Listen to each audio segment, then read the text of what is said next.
عمر لانو کو اللہ تعالیٰ نے ایسی قبولیت عطا فرمائی تھی کہ آپ کا حکم ہوا، پانی، زمین ہر چیز کے اوپر چلتا تھا۔ اس کو کہتے ہیں مقام تسخیر۔ تو عمر لانو کو اللہ تعالیٰ نے مقام تسخیر عطا فرمایا تھا۔ حدیث پاک میں ہے کہ مدینہ طیبہ میں کھڑے تھے، زمین میں زلزلہ آیا، ہلنے لگی، تو عمر لانو نے زمین کے اوپر پاؤں مارا اور کہا اے زمین تو کیوں ہلتی ہے؟ کیا عمر نے تیرے اوپر عدل قائم نہیں کیا؟ پاؤں مارنے سے زمین رک گئی، زلزلہ ختم ہو گیا، یعنی زمین نے بھی ان کی بات کو مان لیا۔ پھر ایک مرتبہ عمر لانو جمعے کا خطبہ دے رہے تھے، خطبے کے دوران انہوں نے فرمایا یا ساریہ الجبل، اے ساریہ پہاڑ کی طرف دھیان رکھنا۔ ساریہ ایک صحابی تھے، وہ اسلامی لشکر کے اندر گئے ہوئے تھے اور اپنے یعنی گروپ کے امیر تھے۔ وہ سینکڑوں میل مدینہ سے دور تھے۔ اللہ کی شان کہ ان کو یہ آواز سنائی دی، عمر لانو کی آواز پہنچی کہ پہاڑ کی طرف کا دھیان رکھنا۔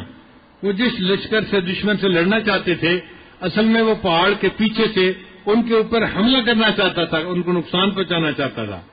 جب عمر لانو کی انہوں نے آواز سنی تو انہوں نے پہاڑ کی طرف دھیان کیا اور ان کو لشکر آتا نظر آیا تو وہ ان کے نقصان سے بچ گئے اور اللہ نے مسلمانوں کو فتح عطا فرمائی۔ تو عمر لانو کا یہ پیغام ہوا نے سینکڑوں میل دور تک پہنچا دیا۔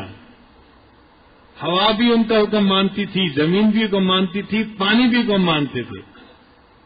چنانچہ عمر بن عاص نے جب مصر کو فتح کیا تو مصر میں ایک دریا ہے جس کو دریائے نیل کہتے ہیں۔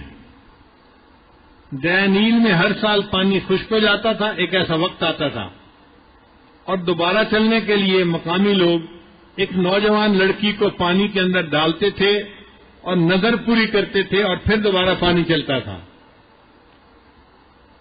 اب جب پانی چلنے کا وقت آیا تو لوگوں نے عمر بن عاص سے پوچھا کہ حضرت آپ بتائیں اب ہم کیا کریں؟ عمر بن عاص نے حضرت عمر لانو کو خط لکھا، امیر المومنین یہاں پر یہ ایک رسم ہے کہ یہ ایک لڑکی کو پانی میں ڈالتے ہیں اور تب پانی چلتا ہے۔ ہم مسلمان ہیں، ہم ان رسوم پہ عمل نہیں کر سکتے، ہمیں بتائیں ہم کیا کریں؟ عمر لانو نے ایک چھوٹا سا پرچہ لکھا، خط لکھا دریائے نیل کے نام، اے دریائے نیل اگر تو اپنی مرضی سے چلتا ہے تو نہ چل، اور اگر اللہ کی مرضی سے چلتا ہے تو امیر المومنین عمر تجھے حکم دیتا ہے کہ تو چلنا شروع کر۔ اور ساتھ پیغام دیا کہ میرے اس خط کو دریائے نیل کے پانی کے اندر ڈال دیا جائے۔ جب وہ رکا پانی کے اندر ڈالا گیا، دریائے نیل کا پانی چلنا شروع ہوا، اس وقت سے چل رہا ہے، اس کے بعد آج تک دریائے نیل کا پانی ختم نہیں ہوا۔ تو عمر لانو کا حکم ہوا نے مانا، پانی نے مانگا، زمین نے مانا، آگ نے مانا۔ ایک مرتبہ ایک آگ پہاڑ کی غار سے نکلی اور مدینہ طیبہ طرف بڑھنے لگ گئی، قریب تھا کہ وہ شہر کے اندر تک پھیل جاتی۔ حضرت عمر لانو نے تمیم داری لانو کو بلایا اور ان کو فرمایا کہ آپ جائیں اور جا کر اس آگ کو واپس اسی جگہ کر دیں جہاں سے نکلی تھی۔ انہوں نے 2 رکعت نفل پڑھے، اللہ سے دعا مانگی اور آگ کے قریب پہنچے تو جو اپنا کرتا، اپنا رومال تھا، وہ انہوں نے اپنی چادر کو ہاتھ میں پکڑا اور آگ کو اس طرح مار رہے تھے جیسے کسی جانور کو چھانٹے سے مارتے ہیں۔ ان کے چھانٹے کے مارنے سے آگ سمٹنا شروع ہوئی، جہاں سے نکلی تھی وہیں پر واپس چلی گئی۔ تو عمر لانو کا حکم آگ پہ چلا، پانی پہ چلا، زمین پہ چلا، ہوا پہ چلا۔ اللہ نے ان کو مقام تسخیر عطا فرمایا تھا۔